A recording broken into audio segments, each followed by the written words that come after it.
দাঁড়া বাসা দাঁড়া, এই বাবাকে কিছু টাকা দিয়ে যা। তোমার টিয়া দিয়ে আমার কি লাভ হবো? তুই দেখিস বাসা, তুই একদিন ভবিষ্যতে তোর বাপ মায়ের মুখ উজ্জ্বল করবি।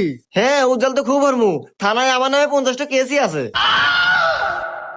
আরে বাসা, জীবনে এগুলো হয় থাকে। তুই একদিন দেখিস কষ্ট করে টাকা কামাই করে এই গ্রামের ভিতর সবচেয়ে বড় রাজপ্রাসাদ করতে পারবি।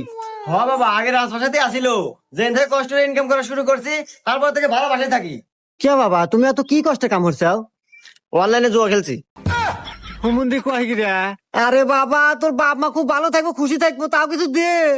হ্যাঁ, যেদিন থেকে বাপ মায়ের বিয়ে হয়েছে তারপর থেকে সংসারে ঝগড়া বিবাদ শুরু হয়েছে, আজ পর্যন্ত মেটে নাই।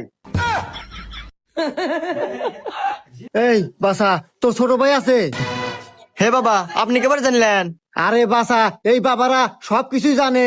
তোর ছোট ভাই দেখিস একদিন তোর জন্য ভালো কিছু করবো, এখন তো কিছু দে। হ্যাঁ, ভালো কাম তো হয়েছে। 2 বাচ্চার মালিক নিয়ে পলাই